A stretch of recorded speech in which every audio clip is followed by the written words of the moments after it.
How yeah. are you? I'm good, thank you. Hello.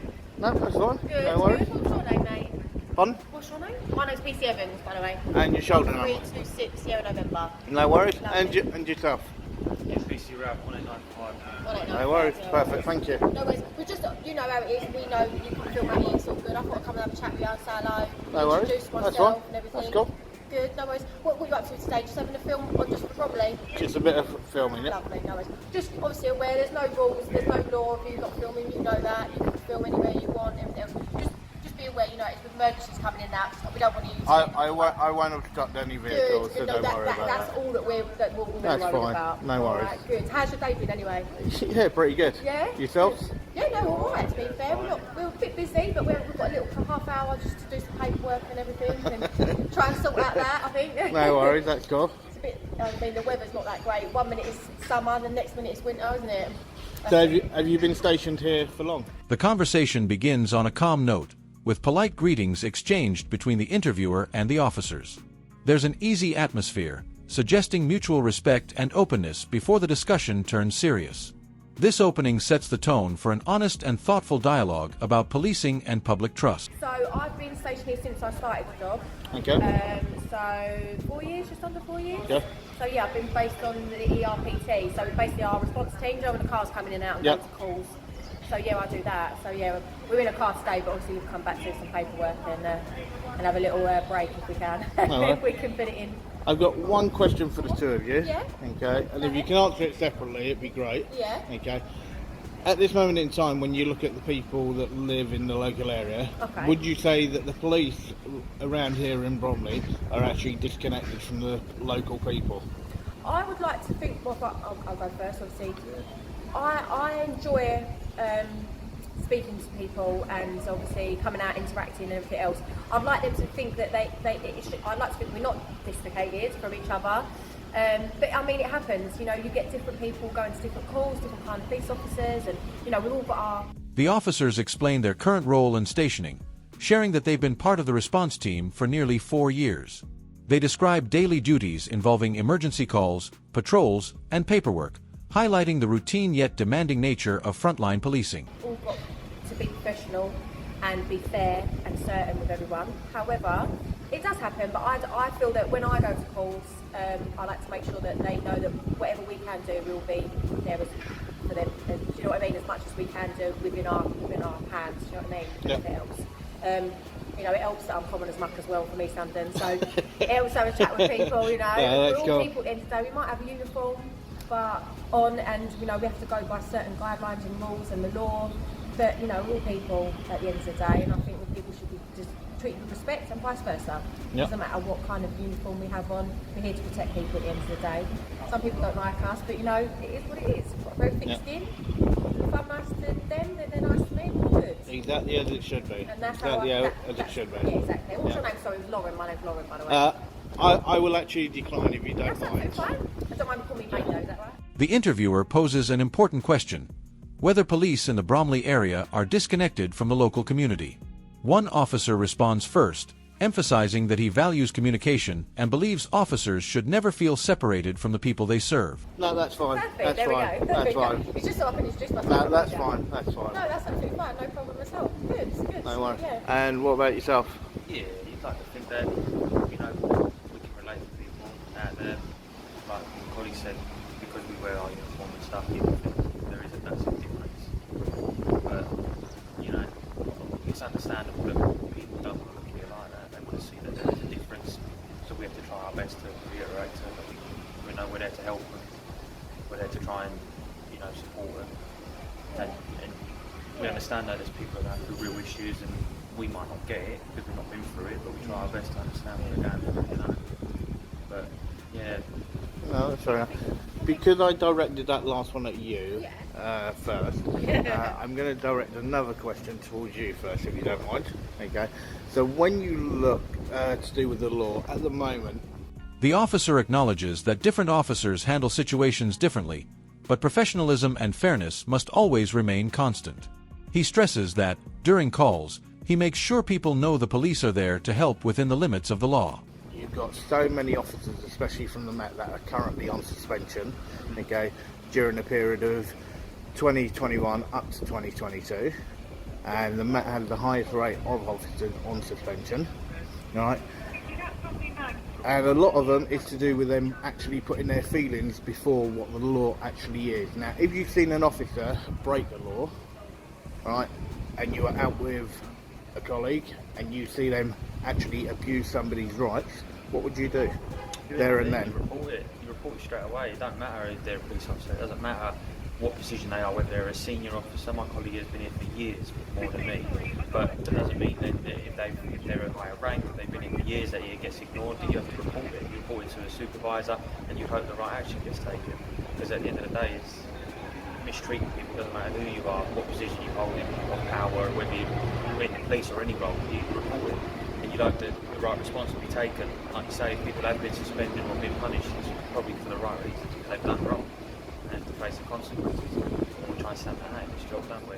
He adds that despite wearing a uniform, officers are ordinary people. Respect, he says, should go both ways. Even though some members of the public may distrust police, their responsibility remains the same, to protect and serve everyone. No, that's good. I fully agree with that. Also, as well, is that as you were saying about the other question, and obviously I'll go back to that as well. I enjoy doing this actually because it's nice to get a little bit of us across as well. Yeah. Is that regarding like people do have serious, like we do a lot of mental health and stuff like that, and we suffer sometimes with it ourselves, you know. So you can relate to people, and kind of.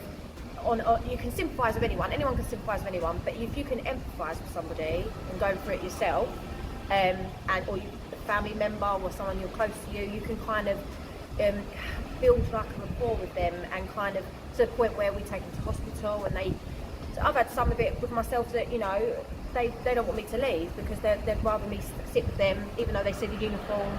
They don't see it because I relate to them and open up a little bit about me, not too much, because obviously we're dealing with their problems, but just so I know that I'm there. The second officer joins the discussion, agreeing that while officers try to relate to the public, there can be a noticeable gap.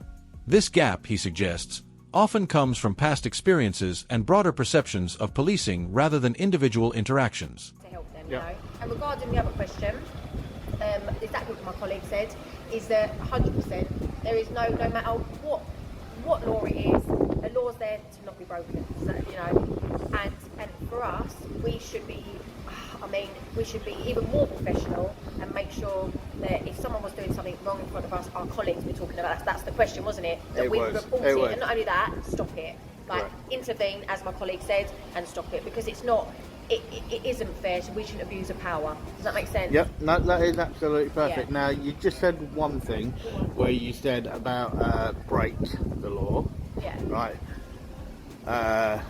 Don't you mean that you should be there to actually uphold the law? Oh, sorry, it was a word of So no, I just wanted to get that right. No, okay. of course, yeah, of course, and that's exactly what we have to enforce and do. And regarding people getting like courts and stuff, they deal with that, the criminal justice. The conversation shifts to accountability. The interviewer raises concerns about officers being suspended and asks what should happen if an officer witnesses a colleague abusing someone's rights. The response is clear: rank or experience doesn't matter. Misconduct must be reported. This side of it, obviously, we just bring the evidence to them. We've been given an allegation, we give the evidence to them, and then they deal with it afterwards, don't they? So we're not there actually giving them people the sentencing or anything like that. Obviously, we're aware of that. That's the court system. We just put them in front of the court. Now, you mentioned mental health. Yeah. Do you know what percentage at the moment has actually been put there by all the reviews that have actually been done with the Met? For what percentage of officers are currently suffering with mental health inside the Met? I will be honest with you, mate, I don't know the exact percentage, but I think it's very high. Yeah, it comes in at 28%. Yeah. Is what it comes in at. And it's shocking, it is, and I think it probably would be higher, but some people don't feel that they can come forward and speak about it, and that's unfortunate, and that's why our colleagues always, we go to something that's quite upsetting. The officer explains that accountability is essential to maintaining public trust. Officers who break the law should face consequences, and intervention should happen immediately to prevent abuse of power. Policing, he says, demands higher standards than most professions. We go to people when they've lost their loved ones, and we have to be there for them, or they've been like seriously hurt, and it does affect us, obviously, because we're human. We're human. Yep. And I think things like that, we then support each other afterwards. We come away from the call, we do what we need to do to help. We come away, we have a little chat about it, see if everyone's all right, and we keep in contact. And the days coming after, just to make sure, especially that when there's young children, hearts, or anybody that really affects us personally as well. Yep. And I think that's sort of, I think that getting rained on. I think that is a great. We try and get people to talk if they want to. And we're here to support each other as much Yep. as we can. Not only the people that we go, I call them our customers. You know, our people that we serve and that we look after. Also each other. Because The obviously- public. The public. But I like to say that people that we look after, the public. Yeah. So yeah.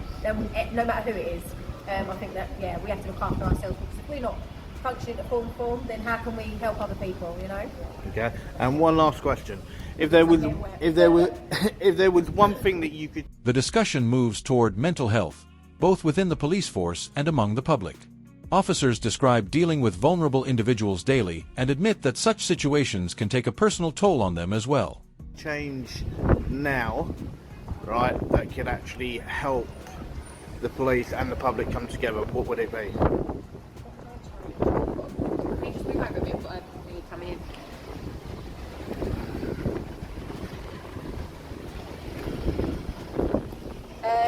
It would. What would mine be? What do you think? I've got to think. I'm trying to think. It's a big. It's, I mean, it is a good question. Yeah. If I could change something, What specifically? Yeah. And the public. do you mean like? I mean, Yeah, to actually bring them together. I think that it's a long running. I mean, when I was a child, before obviously becoming police and everything else, I feel that you're told not to, don't be naughty, because the policeman will take you away, and you get that stigma as old school, you know. One officer shares how empathy helps build trust, especially during mental health crises. By relating on a human level, without crossing professional boundaries, officers can help people feel safe, supported, and understood in their most difficult moments. And you get that, and I think it's very hard to get out of that growing up, especially if you've done something little, like as a kid, and when they go in and take a sweet out of shop, and they're not going to arrest them, but it's like, oh God, what are you doing? And mum's like, oh, I think that, I don't know, I feel like it's a big issue, I think, that bringing everyone together. I think the minority of people have had dealings with police growing up, maybe their parents, maybe they've had a bad experience, and I think that it's very hard to change and make that a difference, I think. Do you get what I mean? If you've had a bad experience with a police officer, or any kind of anything like that, then I think it's very hard to get that trust back. And I think no one's ever going to fully trust anybody. I think we're all human, we all make mistakes at the end of the day, but we will, obviously, like I said, we're here to try and help as much as we can and support in anything we go to. It could be a massive range. When asked about statistics, the interviewer mentions that around 28% of officers reportedly suffer from mental health issues.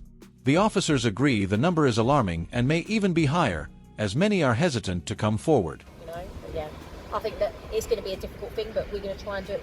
If I can change one person's mind in my whole of my career of how they see police, then I've done my job. Does that make sense? If I could change everybody's mind, then fantastic. Yeah. But we know that that's not going to happen. We can't. Yeah. Now, if I could, that would be. I think I should be crowned if I could. But unfortunately, I can only change a certain amount of people. So just how I deal with them. It could be victims. It could be people that have been arrested. And I'm not there to judge them. I'm literally there. This is what we've got. It's your time to have your say when you get interviewed. I'm not going to judge you for that. You go to the courts, and then that's what they're judges. They're the ones that do that, not us. Yeah. But you get bad eggs everywhere, unfortunately. But we'll try and change that. There is good officers out there, shall we say? Yeah. I know. Well, that's the whole point. As you know, there are a number of people that go around filming at different stations. Of course. And the way that I see it is, They explain how officers support each other after traumatic incidents, especially cases involving children or loss of life. Talking things through and checking on colleagues later is part of coping with the emotional weight of the job. It's not just about showing the bad, it's about actually trying to show people how many good officers are also out there. 100%. So it's not always about trying to actually go, oh yeah, look what's bad. No, of Okay, you have to show the good with the bad. Always. As far as I'm concerned. Yeah, I totally agree. I absolutely 100% agree with you. I 100% agree with you. Okay. So, what would you change? You thought you were going to get away with it then? I was thinking maybe like long-term support. You know, when we deal with people, I feel like, especially because we're on the response team, so we tend to go to things, deal with it, walk away, and that sort of bit. We have like safe neighbourhood teams of people that deal with victims long-term in forms, Give them more but support. sometimes, yeah, there's people out there that have ongoing problems, whether it's their mental health, whether it's things they can't escape. They might need a little bit more long-term support, whether that's someone they can liaise with continuously, you know. The final major question is posed. What one change could help bring police and the public closer together? One officer reflects on childhood memories, noting how early negative experiences can shape long-term distrust of police. That isn't easy, it's not practical, you know, whether we can have enough people to support everyone, we don't know, but yeah, probably it would be nice to have, you know, for our victims, we walk away, we deal with the initial incident, remove that risk, and, you know, help them in the meantime. But then to stop that occurring again or anything else, you know, it 1 would be minute, nice mate, no worries. if there was Sorry. support for that. Yeah, I'd say that's what. That's that's what really we good. want, Yeah. don't we? That's You know? No, that is I like really that. good. That is I really like good. Right. The only fault I've got, Go on. the only fault I've got is you both had your body cameras on, Yeah. and not one of you actually informed me. Do you know what? You're very true. I thought you see me put it on when I came over, so I didn't even. To be fair, I didn't realise that you was actually filming, even though you got your hands up there. So we can go both ways. But if you'd asked me, so apologies. Yes, I have been filming. It's Yeah. just because obviously. He admits that rebuilding trust is difficult and may never be perfect. Still, he believes changing even one person's perception during his career would mean he has done his job properly. Small, respectful interactions matter. That's what we come out to do. Yeah, can you just, sorry, he can't get That's in. right. The officer can't get in. So obviously forgot his code. But yeah, apologies for that. I mean, again, we'll make mistakes somewhere. Yeah. We'll regard even something something little like that. So, because I knew that you was being quite like open with me. I will come and have a chat with you, whatever. Obviously, It's exactly as it should be. It's exactly as it should be. Exactly that. The way that I see it, and I think what the public want, okay, is every officer should be approachable for any question. Always. For any question. Always. Now, where we've actually, as you know, we have the phone of disconnection, the yellow phones at every single police station. Now, you know yourself, when you were younger, the amount of police stations that were open to the public compared to what there is now. Oh yeah. Right?